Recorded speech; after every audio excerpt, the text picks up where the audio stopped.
This chart shows China's birth and death rate over the last 60 years. For most of it, births are high. But in 2022, China had more deaths than births, causing its population to decrease for the first time in 6 decades. To get why this is such a big deal, consider this. China is the world's manufacturing superpower, and that's in large part because of its huge population. Nearly 30% of the country's economic output comes from manufacturing. Now here's China's population over the last 60 years. Even after losing almost 1 million people in 2022, its population is still about as big as it's ever been, 1.4 billion people. But that's projected to shrink by nearly half by the end of the century. Over the years, China's growth and policies have contributed to its population decline. Today, it's looking to reverse course, to keep its population steady. The problem is, it might be too late. In the 50s, under Mao, China experienced one of the most gruesome famines on record. 30 million people died. If we look at that on the birth and death rates chart, you'll see a big spike in deaths. At the same time, the birth rate dropped, causing the population to shrink. But as often happens with wars, famines, and other major crises, immediately after, there was a baby boom.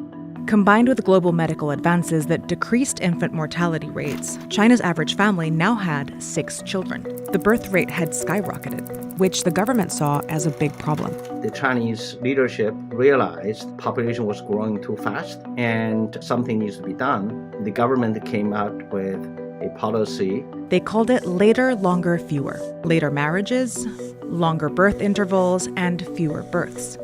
As a result, China's birth rate started trending down. But it wasn't low enough for China's leaders, and in 1980, they implemented the extreme one-child policy, which limited most families to 1 child. That policy was also backed up by very harsh measures. There were campaigns of sterilization, IUD insertion, and induced abortions. And while these campaigns began during the later, longer, fewer era, they were at their worst under the one-child policy, when China sterilized 20 million men and women and induced nearly 15 million abortions in a single year. But China had accomplished its goal. Population growth was under control. Except, as China would soon realize, these restrictive policies worked a little too well. In order for any population to stay the same size in the long run, each couple needs to have, on average, 2.1 children. This is called the replacement rate. The idea is that 1 child replaces 1 parent, and that 0.1 makes up for children who die before they become adults. But China has had a fertility rate that's far below 2 for over 3 decades. To bring that up, in 2016, China finally ended the one-child policy. And after briefly trying out a 3-child policy, in 2021, they finally let families have as many children as they'd like. But it hasn't worked. One big reason is the unique family structure produced by the one-child policy. We were looking at what's called a 4-to-1 family structure, with a couple having 4 parents above them and 1 child below. Most countries have diverse family structures, some with 3 kids, others with none. But with China's 4-to-1 model, millions of only children are under increasing pressure to care for their aging parents and elderly grandparents. And this can make having multiple children even harder, especially as the cost of living keeps rising. A recent survey revealed that more than 50% of young people don't want more than 1 child because of financial and work pressures. They were seeing cash subsidies for additional birth, longer maternal leaves, subsidizes for kindergarten, and all sorts of monetary support. Well, the thing is, almost none of them has worked because having a child is exceedingly expensive and it's a lifelong commitment.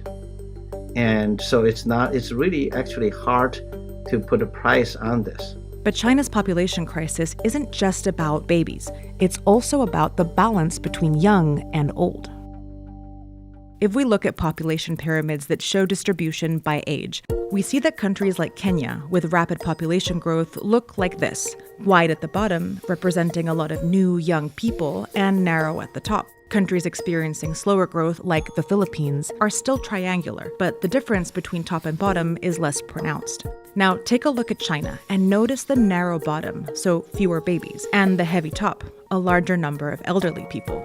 which is a happy outcome of our improvement in health and in standard of living, but combined with sustained low fertility, and that just produces sustained population aging. In 2050, that pyramid is projected to look like this.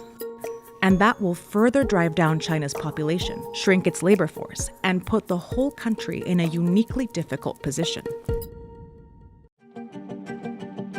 In the 80s, China became a hotspot for foreign investment, cheap manufacturing, and exports.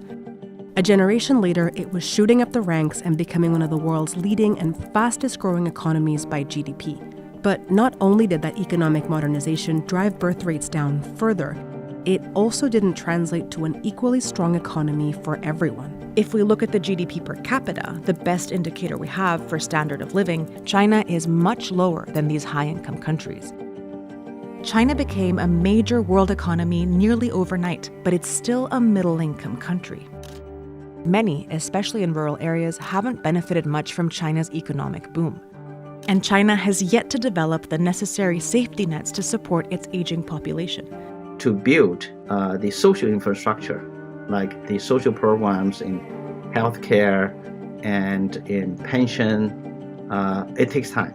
And that's getting actually tougher with the economy that's slowing down. And a slower economy will inevitably redefine China's role in the world as a manufacturing superpower.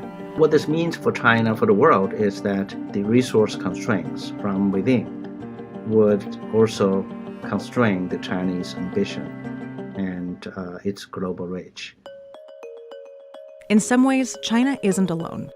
A lot of Asian and European countries are experiencing population declines too. What makes China different is how fast this all has happened.